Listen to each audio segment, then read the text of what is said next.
Hello,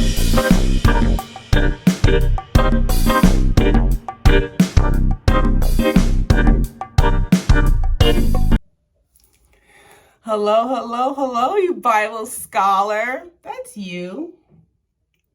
If you're watching this, you may consider yourself a Bible scholar. Welcome. If it is your first time on my channel, it is awesome to have you. My name is Taneza. I am the mom of 3 fantastic kids living in the heart of New York City. On an adventure. I am reading the Bible for the very first time, and it's been absolutely awesome. And I'm just so happy to have you join my Bible scholars. I do have a family on YouTube, my tribe. All you have to do to become a member is to hit that button down below, the one that says subscribe. All you have to do is subscribe, turn on your notification bell, and you will never, ever miss a video. When I read the Bible, the text today, I will be reading from the NIV. Whatever translation that you have is perfect, stick with it. And if you do not have a Bible, do not worry. Every verse I read, I'll make sure to put on the screen for you to follow along. All right. So we have already read Genesis, Exodus, Leviticus, Numbers, Deuteronomy, Joshua, Judges, Ruth. We are now in 1 Samuel.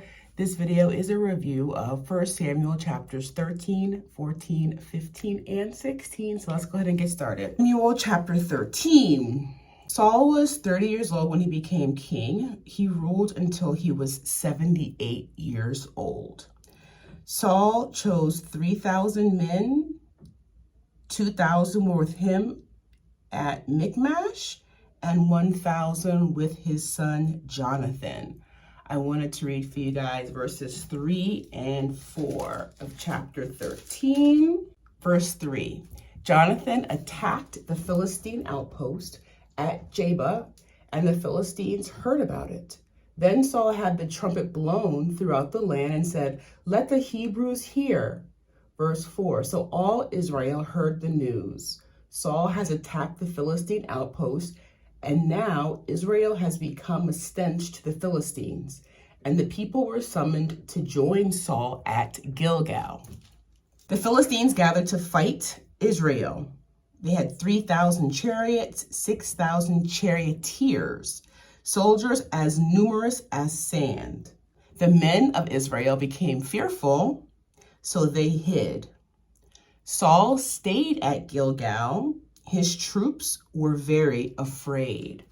Verse 8, he waited 7 days, speaking about Saul, the time set by Samuel.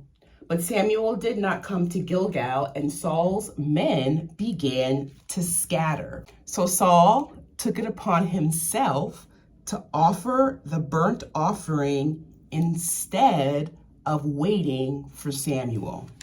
Just as Saul finished making the offering, Samuel arrived. Verses 11 and 12. "What have you done?" asked Samuel.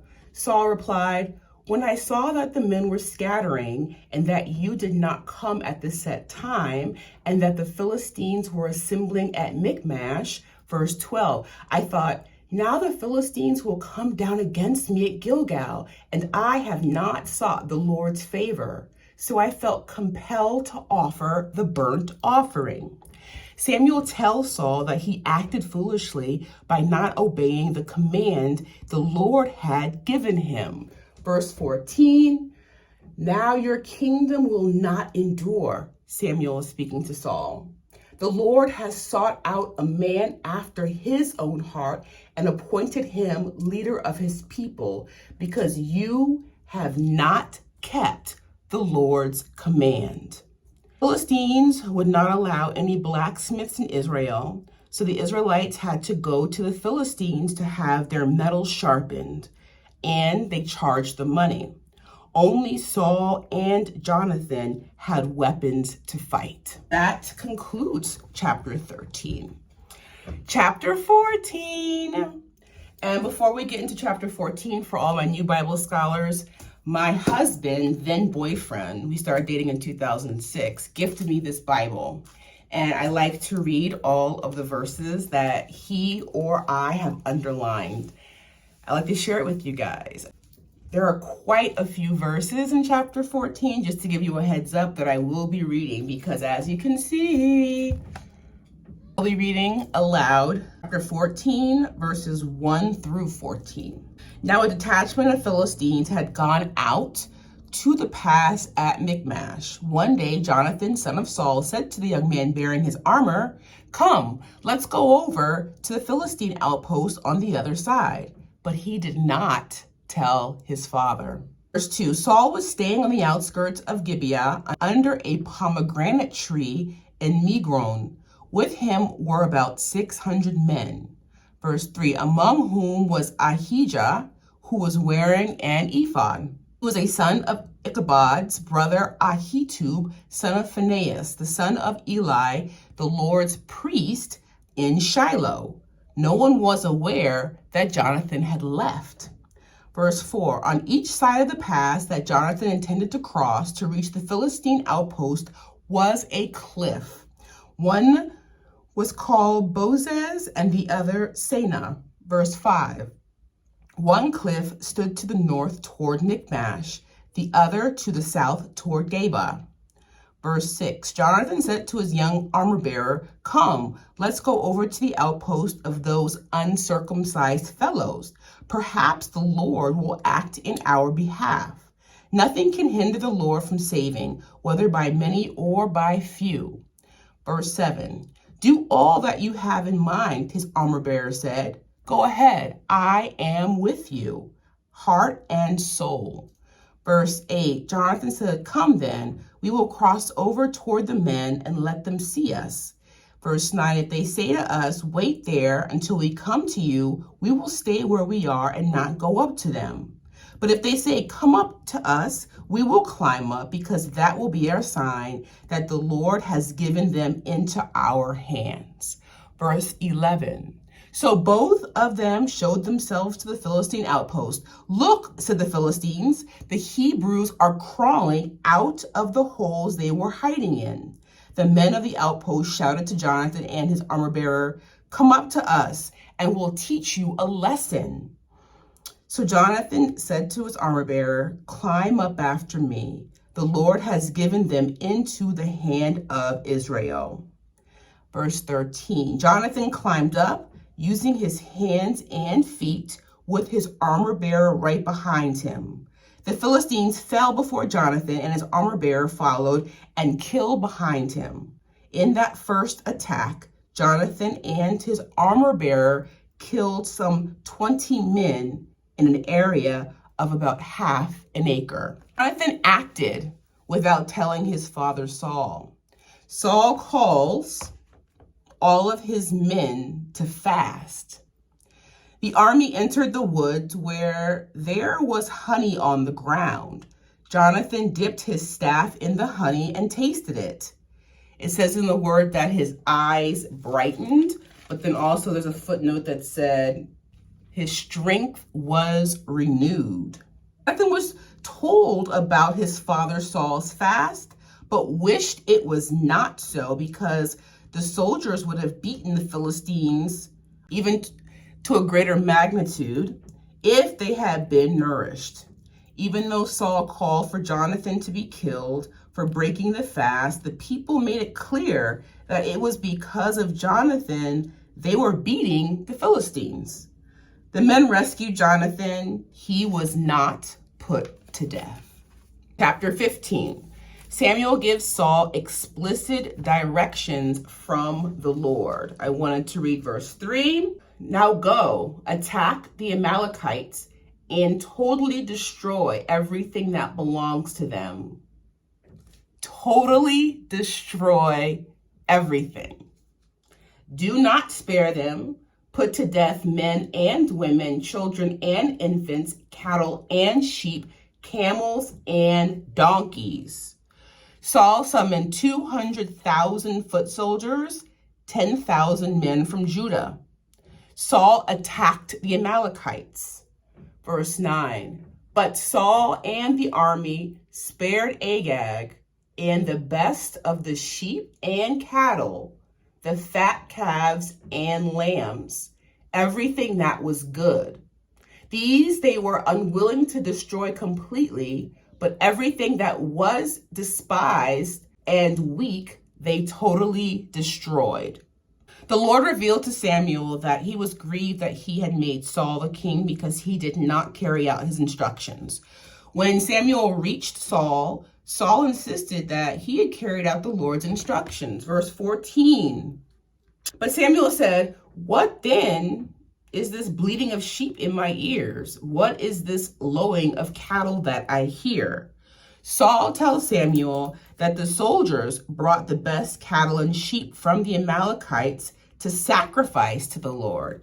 And Bible scholars, this verse is a verse that my mother, OMG, my mother, made us memorize and said time and time again. Verse 22, Samuel replied, does the Lord delight in burnt offerings and sacrifices as much as in obeying the voice of the Lord? To obey is better than sacrifice, and to heed is better than the fat of rams. Saul tells Samuel that he has sinned. He was afraid of the people, so gave in to them, disobeying the Lord's command and Samuel's instructions. Saul begs Samuel to forgive him. Verse 26, but Samuel said to him, I will not go back with you. You have rejected the word of the Lord, and the Lord has rejected you as king over Israel.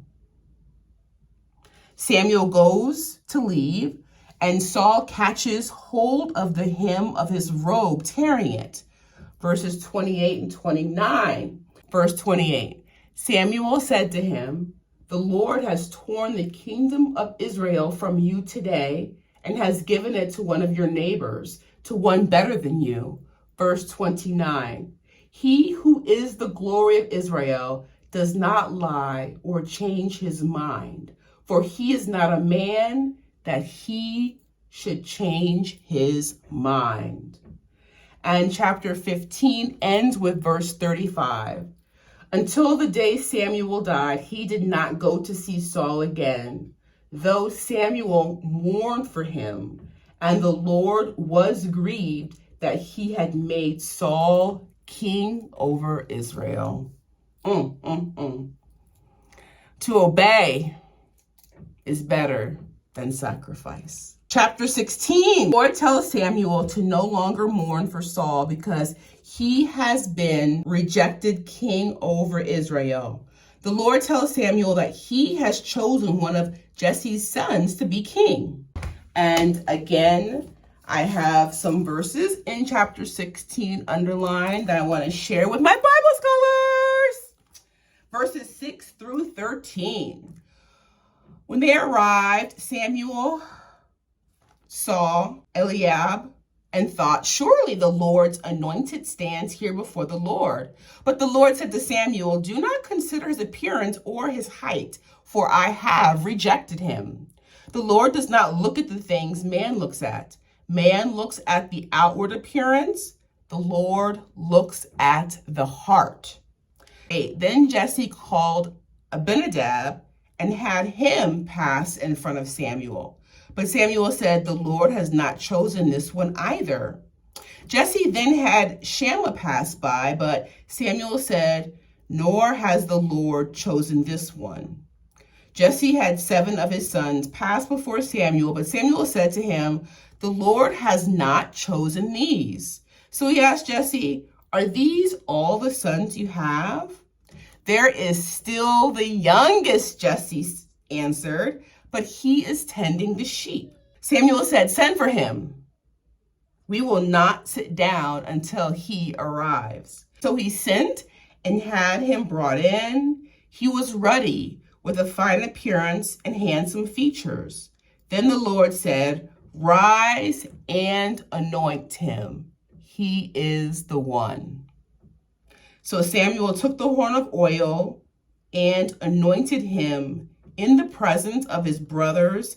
And from that day on, the Spirit of the Lord came upon David in power. Samuel then went to Ramah. So powerful. Saul was tormented by an evil spirit. One of his attendants suggested they search for someone to play the harp, to make him feel better. Saul tells his attendant to do just that. Verse 18. One of the servants answered, I have seen a son of Jesse of Bethlehem who knows how to play the harp. He is a brave man and a warrior. He speaks well and is a fine-looking man. And the Lord is with him. Sends messengers to Jesse to send his son David. And I wanted to read the final 4 verses 20, 21, 22, and 23. So Jesse took a donkey loaded with bread, a skin of wine, and a young goat, and sent them with his son David to Saul. David came to Saul and entered his service. Saul liked him very much. David became one of his armor bearers. Then Saul sent word to Jesse saying, allow David to remain in my service, for I am pleased with him. Whenever the Spirit from God came upon Saul, David would take his harp and play. Then relief would come to Saul. He would feel better, and the evil spirit would leave him. Woo, Bible scholars. To obey is better than to sacrifice. All right, Bible scholars, that concludes our review of chapters 13, 14, 15, and 16 of 1 Samuel. As always, any questions, comments, or revelations in the comments below. Our next review will be of 1 Samuel, only 2 chapters because they're so meaty, chapters 17 and chapter 18. All right, Bible scholars, as always, this is such a treat. Thank you, thank you, thank you for taking this adventure with me. I will look forward to seeing you in our next review. Bye for now, Bible scholars.